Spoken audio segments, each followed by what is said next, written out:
once again mga crush, mapagpalang gabi sa inyo lahat. Masaya ako kasi nakompleto ko ulit yung simbang gabi. Sana samahan niyo muli ako sa gabing ito sa ating muling pagsisimbang gabi. Naway pagpalain kayo na may kapal. God bless you palagi sa inyo mga guys. Keep safe. Love you. See you later.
Maligayang Pasko! Maligayang Pasko! Ano po yung magbagay sa banal ng ating liturya ay gusto sa pagpangalaman ng ating Panginoon. Sa ngalan ng Ama at ng Anak at ng Espiritu Santo. Ang pagpapala ng ating Panginoong Jesucristo, ang pag-ibig ng Diyos Ama at ang pag-ibagkaisa ng Espiritu Santo. Mga kapatid, gawain sa ngayon lang. Mga kapatid, ito na yung ulit gabi ng ating pagdiriwang ng ating kultura at kasanayan. Ngunit ito ay ekspresyon ng ating pananampalataya sapagkat tayong lahat ay nagpapasalamat sa napakalaging regalo ng Diyos sa ating lahat.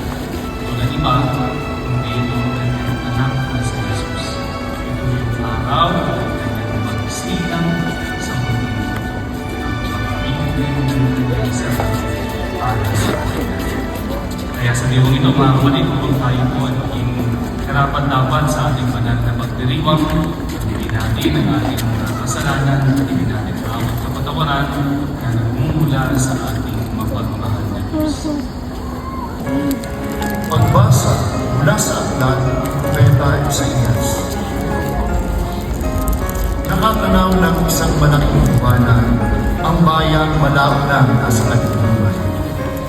Namanaat na ang liwanag sa mga taong namumuhay sa lupaing balon ng dilim. Iyong pinasigla ang kanilang pagdiriwang. Dinagdagan mo ang kanilang tuwa. Tulad ng mga tao sa panahon ng anihan. Tulad ng mga tao na naghahati ng nasamsam na kayamanan. Nilubig mo ang bansang maligid sa iyong bayan. Tulad ng pagkalubig sa hukbo ng bagyan. Hinali mo ang panghambalos ng mga tagapagpahirap sa kanila, sapagkat ang panyapak ng mga mandirigma, ang lahat ng masautan, tigmang sa tulo, ay susunod. Sapagkat pinanganak para sa atin ang isang sanggol na lalaki. Ibinigay ang isang anak sa atin at siya ang mamamahala sa atin. Siya ang kahangahangang tagabayan, ang makapangyarihang Diyos, walang hanggang Ama, ang prinsipe ng kapayapaan.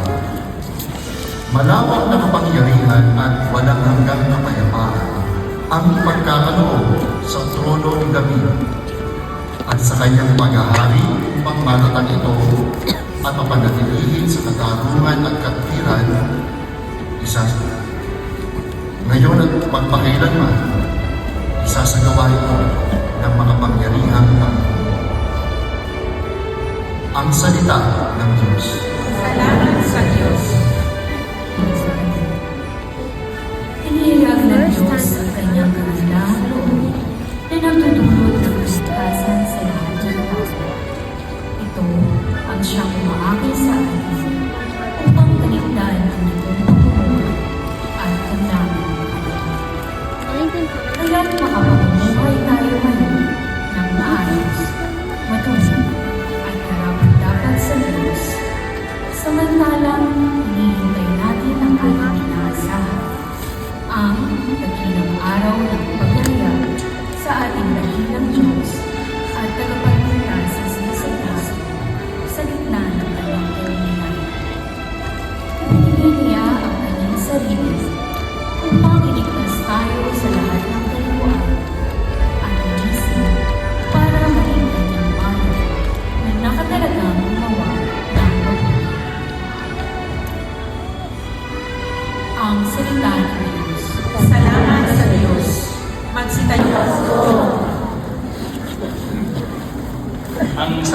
sa unang gabi ng ating simbang gabi ay kakaiba po ang simbang gabi sa taong ito.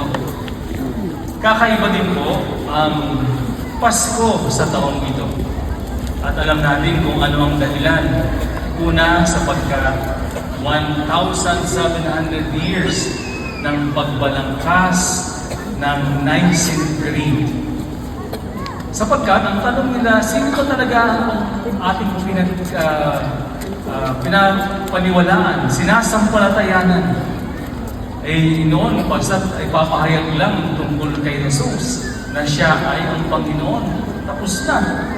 Pero maraming heresiya ang mga dumating. Dinideny ang kanyang pagka-Diyos at kung ano-ano pa man. Kaya, noong 325, noong sa Nicaea, ay nag-ipon po lahat ng mga obispo para pagnilayan at panangkasin ang pananampalatayang Kristiyano, ang pananampalatayang Katoliko. Kaya sa taong ito, yun yung ating pinagdiriwang. Pangalawa, ang buong simbahan ay nagdiriwang ng Jubileo. Jubileo 2025 sapagkat tuwing 25 taon na diriwang ang simbahan ng Jubileo, ang taon ng grasya. Kaya ang tema sa taong ito ay ang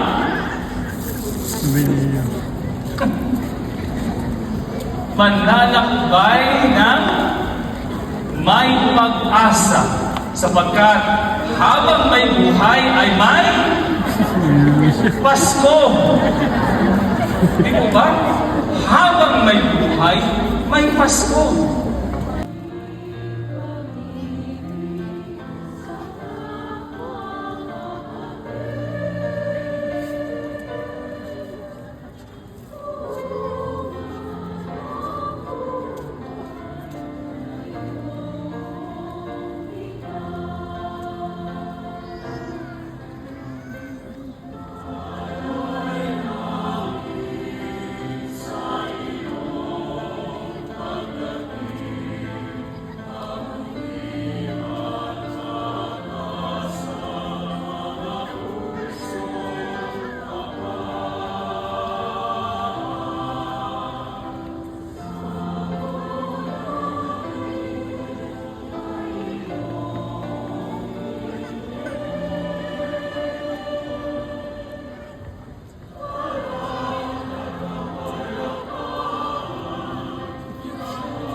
Maraming salamat po.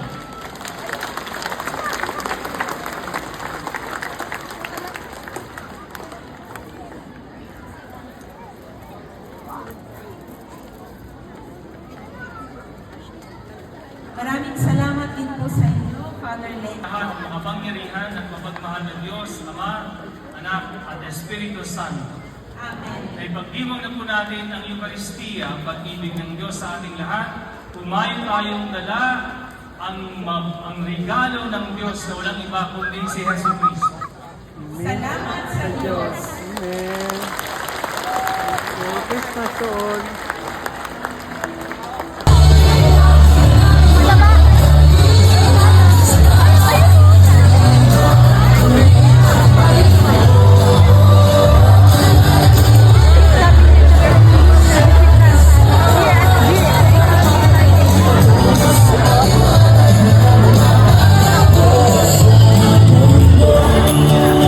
Halina niyo sa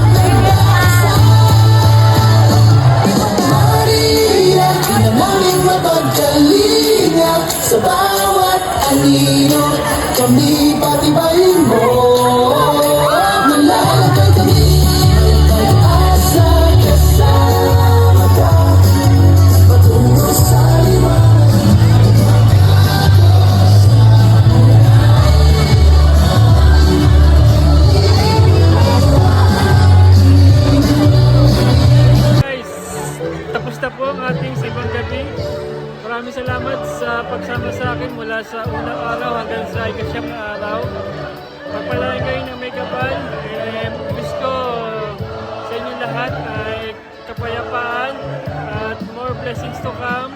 Merry Christmas to all!